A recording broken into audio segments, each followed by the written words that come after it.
Bismillahirrahmanirrahim.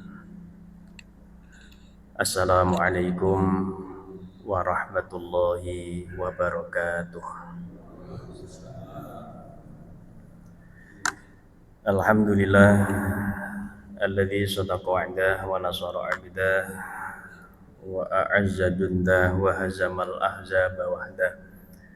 Asyhadu an la ilaha illallah wahdahu la syarika lah wa asyhadu anna sayyidana Muhammadan abduhu wa rasuluhu la nabiyya ba'dah.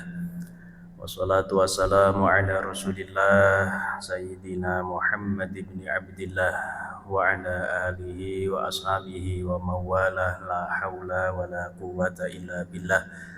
Rabbi syrah li sadri wa yassir li amri wahlul 'uqdatam min lisani yafqahu qawli. Allahumma ya fattahu ya alim iftah qulubana wa qulubal hadirin wal hadirat futuhal arifin bi rahmatika ya arhamar rahimin. Amma ba'du, para alim, para ulama, para sesepuh bini sepuh, hadirin hadirat jamaah salat maghrib dan insyaallah salat isya rahimakumullah. Syukur alhamdulillah kita pada malam hari ini kembali diberi kemampuan dan kemauan oleh Allah Subhanahu wa taala sehingga bisa hadir menjalankan perintah Allah jamaah salat maghrib dalam keadaan sehat walafiat. Mudah-mudahan salat kita, jamaah kita, ngaji kita diterima oleh Allah Subhanahu wa taala. Amin ya rabbal alamin. Hadirin hadirat rahimakumullah, mari kita niati dengan ikhlas karena Allah sambil nunggu jamaah sholat isya. Kita niati thalabul ilmi, kita niat dzikir, kita niat iktikaf. Mudah-mudahan sedikit yang kita kaji bisa memberikan banyak manfaat bagi kita semua. Amin ya rabbal alamin. Hadirin hadirat rahimakumullah, pada malam hari ini kita akan mengkaji hadis yang ke-36. Al-haditsus sadis wa thalathun. Hadis as-sadis itu yang ke-6. Ya, ini bahasa Arab yang bermakna urutan, yang ke. Kalau 6 sitatun, tapi yang ke-6 sadisun. Ini salah satu huruf yang berbeda sendiri dengan huruf asalnya. Kalau ketiga thalithun, 3 thalathun, jadi mengikuti wazan fa'ilun. Khamsun 5, yang kelima khamisun. Arbaun 4, yang keempat rabiun. Samaniyatun thaminun, 8. Yang ke-8 thaminun. Tis'un 9, yang ke-9 tasiun gitu. Asyrun 10, yang ke-10 asyirun, ikut wazan fa'ilun, rumus ya, fa'ilun, asyirun, khamisun. Yang berbeda ini 6, Pak. 6 ini aneh dewi ini ya. Jadi sitatun 6, yang ke-6 sadisun. Bukan satitun gitu, bukan. Tapi sadisun. Ya, dan kita nggak bisa protes, Pak. Ini bahasa Arab soalnya. Kita bukan orang Arab. Ya, itu punyanya mereka. Kalau dalam bahasa nahwu shorof namanya simai. Simai itu apapun yang kita dengar dari orang sana, ya mau nggak mau itu ikut aturan yang punya bahasa. Ya, sami kali bahasa Indonesia punya aturan itu ya. Dulu itu kan OE dibaca U. Gitu. Ya orang Arab nggak bisa protes itu. Karena memang aturan kita begitu. Nah, sama, okay. Baik, hadis yang ke-6 dan 30. 6 dan 30 berarti 36. Yang pernah saya sampaikan memang angka itu dari kanan ke kiri. Karena memang yang menemukan angka Arab itu angka 1, 2, 3 yang selama ini kita kenal itu namanya angka Arab. Jangan lupa ya, jadi kita punya bukti peninggalan di the golden age ya, masa-masa keemasan Islam ya, diantaranya angka itu. Jadi angka yang kita kenal ya 1809 itu namanya angka Arab. Jangan lupa itu secara ilmiah itu namanya angka Arab. Loh Ustaz, angka Arab bukannya yang rengget-rengget, bukan, itu angka Arab yang ditulis Arab. Kalau ini angka Arab yang ditulis Latin 1809. Nah jangan lupa, itu jangan dihilangkan istilah itu. Itu bukti peninggalan masa kejayaan Islam, karena memang yang menemukan angka 0 terutama itu adalah orang Islam. Makanya ada istilah Al-Jabbar itu ya karena memang orang Islam. Baik, kembali ke hadis. Hadis yang ke-36 ini tentang jawami'ul khairi. Jawami itu perkumpulan. Dalam bahasa Arab jawami itu jamak. Akar katanya sama dengan jamaah. Akar katanya sama dengan jamaiyah. Akar katanya sama dengan masjid jami. Masjid jami itu berarti masjid tempat berkumpul. Jamaah itu berarti berkumpul. Akar katanya sama dengan jima. Nah, kalau ini tahu semua ini jima. Jadi bahasa Arab itu begitu Bapak Ibu. Jadi bahasa Arab itu akar kata itu maknanya terkait semua. Makanya kalau saya sendiri itu sebenarnya lebih gampang bahasa Arab daripada bahasa Inggris. Ya, secara makna, karena kalau sudah mirip berarti maknanya pasti mirip. Akar kata di dalam bahasa Arab itu hanya 3 huruf, fa, ain, lam, fa'ala. Hanya 3 huruf. Jawami, ini kata-kata jawami, Pak. Ini asalnya hanya 3 huruf, jim, mim, ain. Ya. Al-khairi, akar katanya ya kho, ya, dan ro. Al-khairi itu kebagusan. Akar kata khair itu kebagusan. Sama dengan nama Khairul Anwar, berarti akar katanya ini al-khair. Sama dengan al-khiyarah, khiyarah itu pilihan. Pilihan berarti ya karena bagus dipilih. Ya. Makanya di dalam kajian keislaman itu mesti bicara tentang secara bahasa bagaimana, kemudian secara istilah bagaimana. Kalau dalam bahasa kitab itu namanya lughatan wa syar'an. Jadi ketika kita memahami sebuah teks gitu ya, secara bahasa apa maknanya, secara istilah apa maknanya. Karena memang secara bahasa itu sangat terkait sekali. Masjidun, contoh ini bahasa Arab ya. Masjidun itu akar katanya sama dengan sajadah. Sajadah nih. Kenapa kok dinamakan sajadah? Karena digunakan untuk sujud. Ya, sama dengan sujudnya, sujud masjid itu akar katanya sama. Sajadah, ya, jadi mirip-mirip, Pak. Mirip-mirip. Nah, ini ya, jadi jawami'ul khair, kumpulannya kebaikan. Ya, jawami'ul khairi, kumpulannya kebaikan. Jadi inti dari kebaikan, intinya begitu. Jawami'ul khair. Hadis ini an Abi Hurairah, diceritakan dari Abu Hurairah radhiyallahu anhu, mudah-mudahan Allah meridhoi Abu Hurairah. Anin Nabi, diceritakan dari Nabi sallallahu alaihi wasallam. Berarti Bapak Ibu, hadis ini diceritakan oleh Abu Hurairah. Abu Hurairah itu sahabat yang memang sering bersama dengan Nabi. Walaupun tidak lama, tapi sering. Nah, ini namanya sanad, yang meriwayatkan, yang menceritakan. Kemudian yang mempublish itu yang menyiarkan, ya, itu namanya rawi. Siapa rawinya? Ini belakang ini, Pak.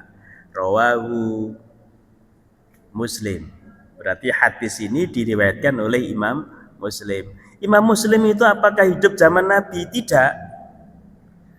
Jadi Imam Muslim itu yang menyiarkan, yang mempublish, kalau bahasa jurnal ilmiah itu ya, yang mempublish itu Muslim. Makanya ketika kita tahu hadis ini riwayat Imam Muslim, maka kalau kita pengen tahu benar apa enggak, harus dicari di bukunya Muslim.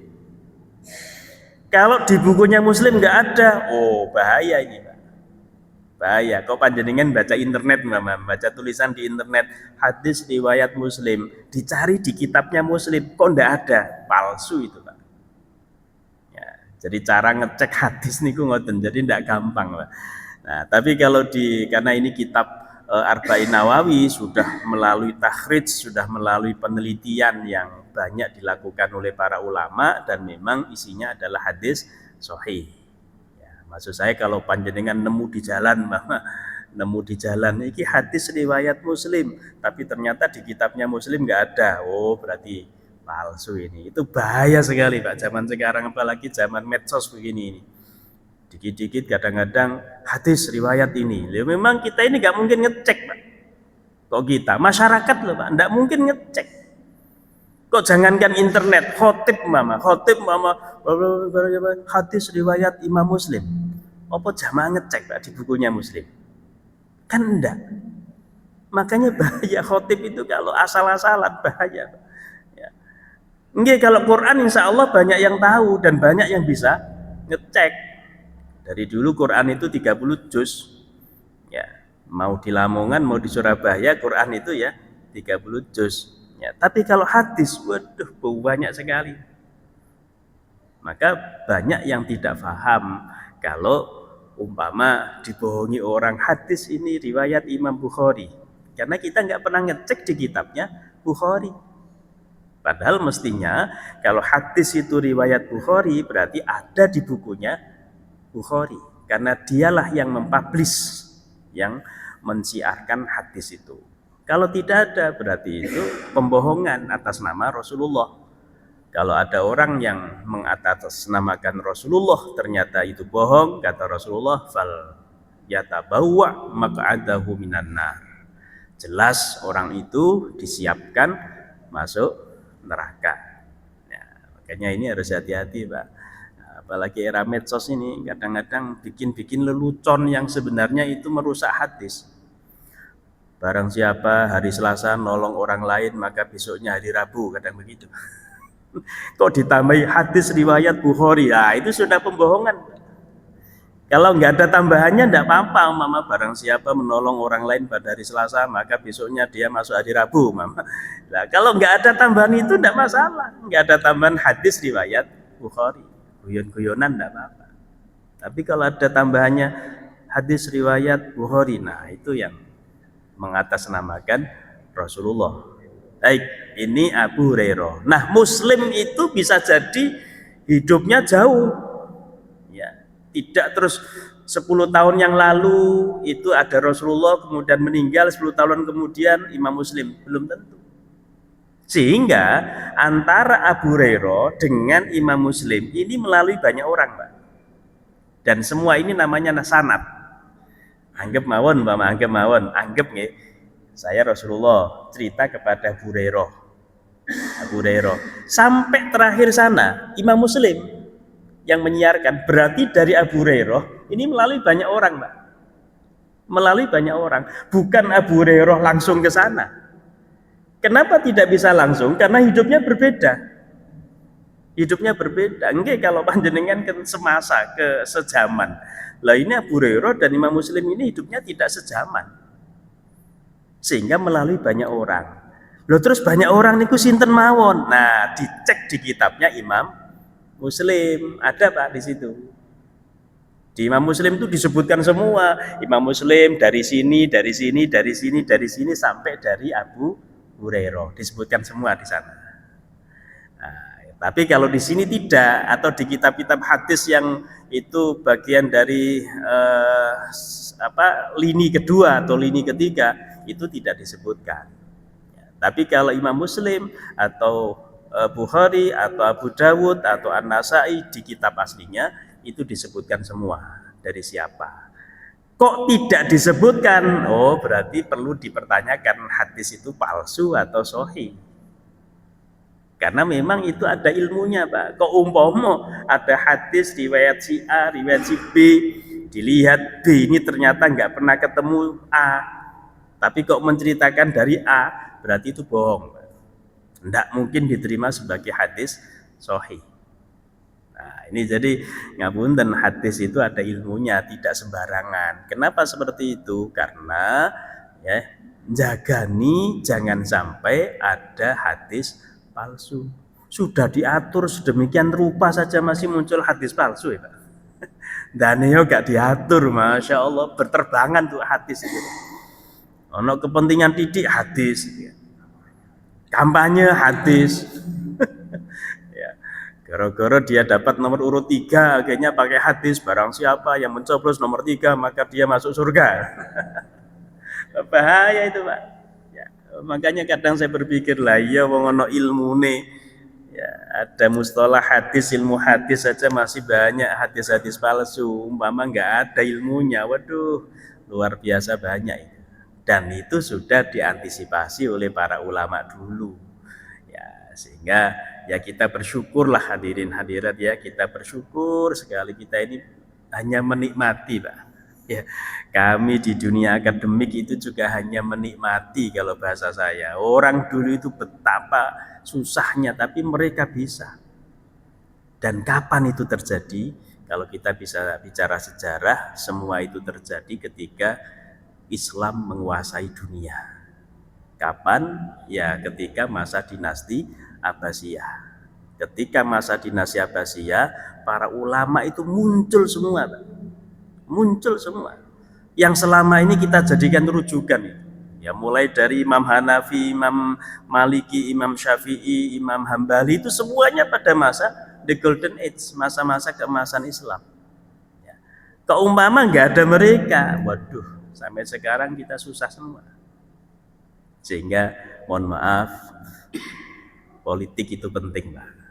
Ya, jadi kok ada yang bilang politik itu kotor, politik itu, nah ngapunten, kalau dikaitkan dengan pengembangan keislaman, bagaimanapun punya pengaruh yang besar politik kita itu.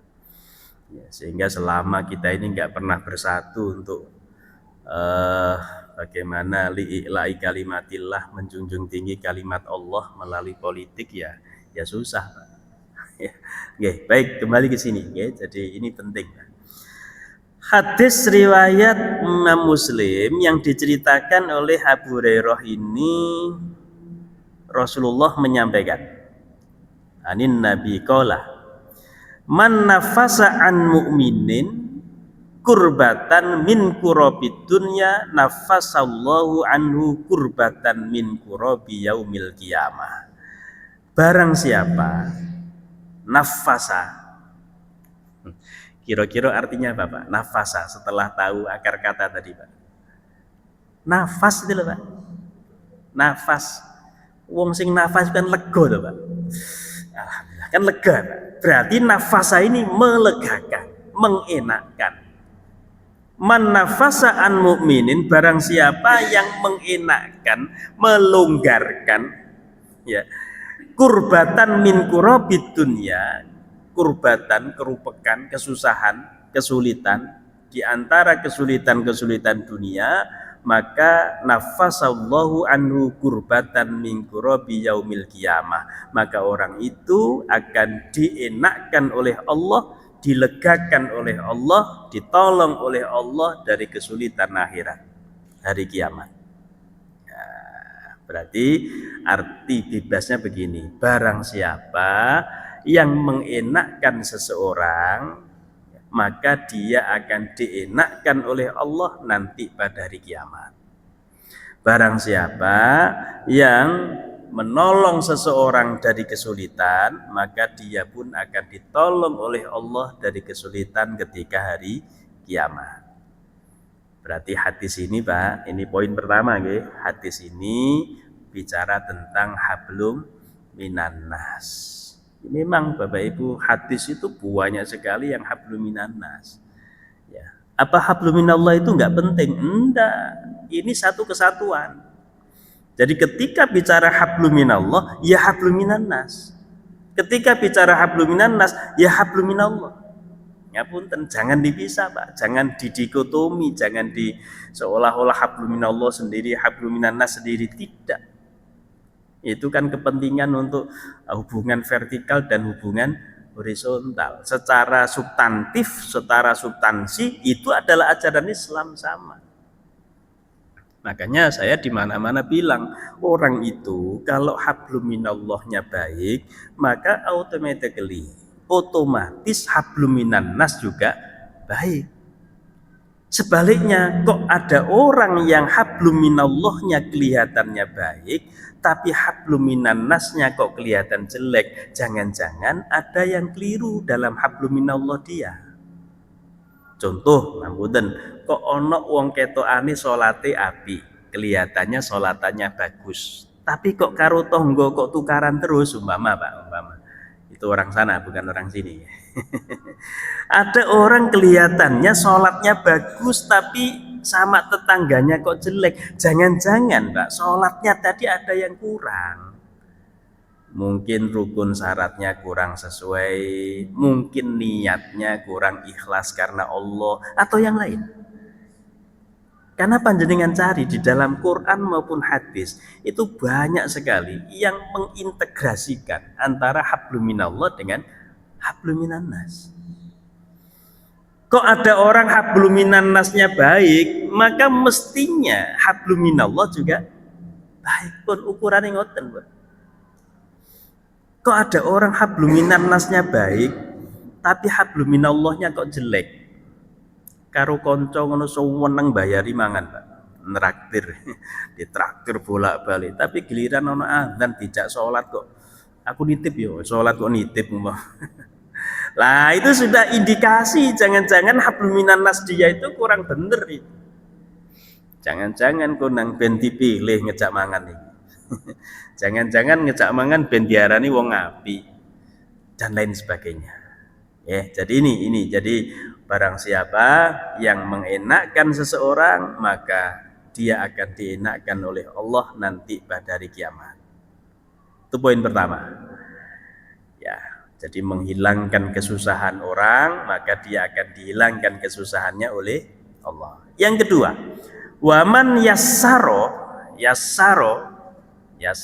itu gampangno, memudahkan. Kalau tadi kan menghilangkan kerupekan, kesusahan orang. Kalau ini memudahkan. Barang siapa yang memudahkan ala muksirin, orang yang kesulitan, yassarallah, maka Allah akan memudahkan kepadanya fid dunya wal akhirah, baik di dunia maupun di akhirat. Ya, barang siapa yang memudahkan orang lain, maka dia akan dimudahkan oleh Allah. Tapi ngeten iki nggih ningali konteksnya, Pak. Lihat konteksnya. Engko ujian wis gak usah ujian, tak gampangno kabeh, kan ujian nanti. Ya, akhirnya sekolahnya nilainya lulus kabeh. Sehingga ini mestinya konteksnya. Tapi intinya memang secara umum begitu. Makanya di dalam Islam itu rumusnya adalah kalau bisa dipermudah, jangan dipersulit. Ini pakem kita begitu, Pak. Jangan malah dibalik, kalau bisa dipersulit kenapa dipermudah. Itu yang birokrat yang konvensional itu biasanya begitu, Pak. Akhirnya digawe gini ben mejone akeh. Kalau mejone akeh engko terus bayaran oke ya, ini nggak bisa. Jadi kalau dipermudah jangan dipersulit. Kok jangankan kita, Allah itu loh Pak, tidak pernah mempersulit kita, Pak. Padahal mestinya kan Allah itu maha mempersulit, mestinya loh ya. Allah itu berhak mempersulit, mestinya. Wong Allah itu zat yang maha segalanya. Kan mestinya dia. Allah itu kan biasanya kita pakai dia, bukan beliau kan Pak. Ya, beliau itu kan untuk manusia. Allah itu karena zat maha segalanya, mestinya Allah itu berhak untuk mempersulit. Ya terserah Allah, mama mempersulit loh ya. Tapi ternyata tidak. Allah itu tidak pernah mempersulit kita. Makanya ayat yang terkenal kan, la yukallifullahu nafsan illa wus'aha. Dan itu tidak sekali Pak Allah ngendikan begitu dalam Quran, itu tidak sekali, bolak-balik. Ada yang menggunakan redaksi la yukallafu nafsun, ada yang menggunakan redaksi la yukallifu nafsan. Pokoknya kalau dalam Quran itu kok la yukallifu berarti nafsan. Kalau la yukallafu berarti nafsun. Dulu ketika ngapalkan Quran tuh kalau sudah ketemu ayat gini ini sering lupa ini sing la yukallifu apa la yukallafu, bingung. Ya, ayat-ayat mutasyabihah dalam Quran itu kan banyak sekali ayat-ayat yang mirip, yang serupa. Itu kalau sudah ketemu ayat begitu lumayan ngeluh. Ya. Nggih. Jadi rumusnya begitu Pak. Allah aja nggak mempersulit kita kok. La yukallifullahu nafsan illa wusaha. Allah itu tidak membebani seseorang kecuali sesuai dengan kemampuan. Berarti kan nggak membebani. Sholat nggak mampu berdiri, ya silakan duduk. Nggak mampu duduk, silakan sambil tidur. Nggak bisa sambil tidur, wis pokoknya sailingmu kan gitu. Ini sesuai dengan kemampuan kita, dan ngukur kemampuan itu nggak bisa dari kacamata kita. Kita ini kan sering ngukur kemampuan orang lain dari kacamata kita, sehingga muncul suudzon, muncul anggapan negatif dan lain sebagainya. Itu karena ngukur orang lain dari kacamata kita. Padahal mestinya ngukur orang lain itu ya dari kacamata dia. Contoh ngeten, ada orang sholat sambil duduk, terus dia ngomong, ngone gak kuat. Loh itu kan dia yang begitu Pak. Dia kuat sambil berdiri karena memang dia mampu. Loh dia nggak bisa Pak. Puasa, ono gak poso, terus ngone gak kuat. Iya kita Pak. Dia, jangan-jangan dia mungkin sakit. Jangan-jangan dia punya kelemahan ini, kelemahan itu. Akhirnya dia tidak mampu. Dan semua itu Allah tahu. Makanya Allah ngendikannya la yukallifullahu nafsan illa wus'aha. Allah tidak membebani kita kecuali sesuai dengan kemampuan kita. Makanya di dalam ayat yang lain Allah itu sangat menegaskan fattaqullaha mastata'tum. Bertakwalah kalian kepada Allah sesuai dengan kemampuan kalian. Baik, ini poin yang kedua. Poin yang ketiga, wallahu fi aunil abdi ma kana al abdu fi auni akhihi. Wallahu Allah fi aunil abdi itu akan selalu menolong hambanya, maka nal abdu selama hamba itu fi auni akhihi selalu menolong saudaranya. Maknanya apa? Allah akan menolong seseorang kalau orang itu senantiasa menolong orang lain. Nah, kuncinya di situ ternyata Pak. Berarti kalau ingin ditolong Allah harus menolong orang lain. Panjenengan masih ingat kan saya menyampaikan punya rumus kalau ingin di harus me itu Pak. Ya, ingin di harus me, tidak mau di jangan me. Itu rumus Pak. Saya punya rumus itu. Kalau ingin di harus me, tidak mau di jangan me. Ingin dihormati harus menghormati. Gak gelem menghormati, dadak pengen dihormati. Keliru. Ingin dicintai harus mencintai. Ingin diberi harus memberi. Dah rumus ini.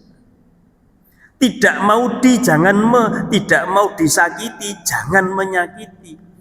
Tidak mau dirasani jangan merasani. Terus begitu. Memang rumusnya begitu. Ya, ngapunten, ini sekedar cerita.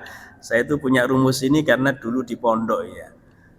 Teman sekamar itu tiap hari dapat surat ya. Zaman dulu kan belum ada handphone kan, surat-suratan itu ya. Kalau sudah Pak Pos itu datang ke pondok itu teman-teman itu rupame ya. Berharap itu dapat surat atau dapat wesel. Zaman dulu kan wesel itu kalau kiriman uang dari rumah ya. Jadi Pak Pos itu kalau sudah kelihatan sepeda motor yang oranye itu Pak, jauh itu teman-teman sudah geruduk-geruduk gitu, nyegat semua. Seweneng ini. Lah teman saya sekamar itu tiap hari, hampir tiap hari dapat surat. Loh saya itu nggak pernah dapat surat. Saya kok gak pernah oleh surat. Lah koncoku kakak kelas ya, kakak kelas pas satu di atas saya, satu angkatan. Beliau ini hampir tiap hari dapat surat dari Bojonegoro ya, Pak Mahmud namanya. Terus iseng-iseng saya tanya, Mas, sampean kok bendino oleh surat, lah aku kok gak oleh blas ya. Jawaban beliau masih saya ingat sampai sekarang. Apa jawaban beliau? Nek awakmu pengen oleh surat, yo kirim surat katanya. Ternyata beliau itu nulis itu saya kira belajar nulis pelajaran, boten, tapi ternyata nulis surat korespondensi itu. Zaman dulu kan ada Pak, korespondensi itu kan hobi. Ternyata beliau itu nulis surat. Otomatis setelah dikirim dapat balasan. Makanya terus saya berpikir, iyalah aku gak tahu ngirim surat oleh balasan kok endi. Ternyata dari situ kemudian muncul, oh kalau ingin harus ingin dikirimi surat harus mengirimi surat. Nah, ternyata ini relate Pak, sesuai dengan kehidupan kita. Ya, sesuai dengan kehidupan kita. Ingin disapa harus menyapa. Gak tahu nyopo pengen disopo. Ya, baik nih. Jadi kalau ingin ditolong oleh Allah maka harus nolong sesama manusia. Sehingga orang-orang pekerja sosial Pak, pekerja sosial yang ya bahasa kita tidak bergaji, ya itu aslinya bergaji Pak. Siapa yang gaji? Allah. Ngajinya teniki, jangan dikira nggak dibayari sama Allah. Saya lulus S1 itu nggak bekerja Pak. Ya karena memang kerjaan saya yang ngaji, hataman kemana, hataman yang ngaji tenik. Ya, saya ditanya oleh teman-teman yang sudah kerja, sampean nggak kerja? Kerja saya bilang gitu, kerja. Apa kerja saya? Ya ngaji itu Pak. Karena saya lulus S1 ya Quran itu Pak, ngaji Quran, hataman di mana, hataman. Itu saya anggap kerja Pak. Kenapa? Saya kerja kepada Allah. Ketika ngaji begini, ini kerja kepada Allah. Karena kerja kepada Allah, maka yang gaji adalah Allah. Harus yakin kita. Kok menganggap begini nggak bekerja? Itu keliru. Dan gaji Allah itu jangan terus hanya diukur dengan rupiah. Kita ini kan sering ukur gaji dengan rupiah. Akhirnya gak duwe rupiah, seolah-olah nggak punya rezeki. Allah ngasih gaji berupa rezeki itu macam-macam. Mungkin bisa berupa rupiah, mungkin bisa berupa kebahagiaan keluarga, mungkin bisa berupa kesehatan, mungkin bisa berupa hubungan baik dengan tetangga, mungkin bisa ada kesempatan jamaah. Loh ini rezeki dari Allah Pak. Panjenengan pirsani, yang bisa jamaah ke masjid berapa orang Pak? Berarti kan pilihan yang bisa jamaah itu. Terus kalau disaring lagi, yang jamaah ke masjid, yang ngaji berapa orang? Lu saringan lagi Pak. Jangan dikira. Lo kan ada yang tidur. Lo jangan dikira kita bisa ngaji ini bukan rezeki. Masya Allah, rezeki luar biasa ini. Enggak semua orang bisa Pak. Makanya panjenengan ini pilihan semua. Mungkin ingin melebu surga. Melebu surga Pak, pasti saya yakin ini. Kita yakin, harus yakin. Minimal kan ono celengane melebu surga. Urusan diumbasi nak neraka iku urusan buri. Wong kita kin manusia pasti punya salah loh Pak. Siapa yang enggak punya salah? Selama dia itu berstatus sebagai manusia, maka pasti punya salah. Minimal salahnya dulu gitu kan. Dulu itu kita mungkin pernah korupsi, pernah begini, pernah udah itu pasti semua orang pasti punya salah itu. Kok jangankan dulu, wong sekarang aja masih banyak yang punya salah. Loh kok sekarang besok aja ada yang merencanakan berbuat salah kok Pak. Ya. Sehingga selama kita berstatus manusia, yang namanya salah itu biasa. Sehingga nanti kok umpama masuk surga pasti, terus kemudian sebelum surga kok dilebokno neraka-neraka didik, ya biasalah wong salah. Ya. Sing penting nerakane aja nemen-nemen gitu ya. Biar gak nemen gimana? Ya taubat. Jangan dikira Allah gak ngasih solusi. Jadi bukan terus Allah itu bikin neraka terus ndak ngasih solusi. Enggak, Allah melarang sesuatu, Allah memberikan solusi. Allah bukan kayak kita. Kadang kita ini ngasih larangan macam-macam terus akhirnya gak ada solusi nih. Ya. Allah enggak. Makanya saya selalu menyampaikan bahwa Islam itu solutif. Jangan menggambarkan Islam itu seperti beban bagi manusia. Didik gak oleh, didik gak oleh. Koyok-koyok kan gak ada solusi. Jangan sampai begitu, Pak. Itu nanti bahaya ke depan. Dijauhi orang kalau seperti itu. Padahal Islam itu solutif. Kok kita ini beragama Islam kok tambah sumpek masalah tok. Umpama, jangan-jangan ada yang keliru cara beragama kita. Sholat rasa-rasen, ngaji rasa-rasen, jamaah rasa-rasen. Jangan-jangan cara beragama kita yang kurang. Islam itu solutif. Islam kok nyuruh kita jamaah, berarti dalam jamaah itu ada enaknya. Islam kok nyuruh kita ngaji, berarti dalam ngaji itu ada enaknya. Kok kita belum merasakan enaknya, berarti kita masih belum mencapai dari enaknya tadi. Ya, sehingga ini mohon dipahami Bapak Ibu. Jadi Islam itu solutif, bukan problematif. Islam itu memberikan solusi, bukan membebani, bukan memberikan problem. Kok kita masih merasa berat menjalankan agama, jangan-jangan ada yang kurang pas dalam beragama kita. Nah, sehingga di dalam hadis ini Rasulullah mengingatkan kita, wallahu fi aunil abdi makana al abdu fi auni akhihi. Allah akan senantiasa menolong seseorang selama orang itu mau menolong saudaranya. Ya punten, ini kelihatannya sederhana, Pak. Tapi kalau di kota itu rasanya ini sudah mulai luntur yang seperti ini. Kok jangankan nolong tetangga, kadang nolong saudara sendiri kadang-kadang berat. Ya, hanya mengandalkan petugas. Ya, ono kobongan ngono ngandalno petugas. Petugas datang sudah habis, Pak. Ya. Jadi kebakaran mestinya sing tandang itu kan tetangga kanan kiri itu mestinya, Pak. Ya. Tapi kok ternyata ono kebakaran kok sesek ngenteni petugas wae. Nah, kalau seperti itu ya petugas datang sudah habis. Ya. Nah, ini kan berarti bicara tentang hablum minan nas ini, bicara hablum minan nas. Dan ini kalau betul-betul kita praktekkan, Masya Allah, hidup itu rasanya nyaman. Hidup itu rasanya enak. Karo tonggo yo enak, ke masjid itu ketemu yo nyaman, enak. Ya. Sehingga banyak sekali masjid-masjid itu yang memberikan pelayanan yang maksimal kepada jamaah, biar jamaahnya kerasan. Banyak itu.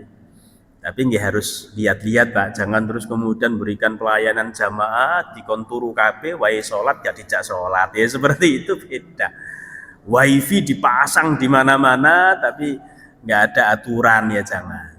Ya, di daerah saya itu rame goro-goro ada musola pasang wifi, Pak. Kenapa? Diprotes sama warkop itu. Karena biasanya orang-orang pergi ke warkop wifi itu, sehingga kan kopinya jajannya laku. Ketika musola dipasang wifi, orang-orang perginya ke musola, ya ke warkop lagi. Ya ada plus minusnya lah. Nah, kalau kita selesaikan dengan baik ya insya Allah nggak ada pertentangan itu. Ya, intinya bagaimana kita bisa hablum minan nas ini bisa kita jaga dengan baik sehingga kita beragama itu merasa nyaman. Hablum minallah merasa nyaman ketika hablum minan nas ini betul-betul baik. Sebaliknya hablum minan nas juga akan baik ketika hablum minallah kita jaga dengan baik. Saya kira itu sudah masuk sholat isya ini sebenarnya. Mudah-mudahan manfaat barokah untuk kita semua. Mohon maaf kalau ada kurangnya. Ihdinas siratal mustaqim. Ana qadi wa anta sami wallahul hadi. Assalamualaikum warahmatullahi wabarakatuh.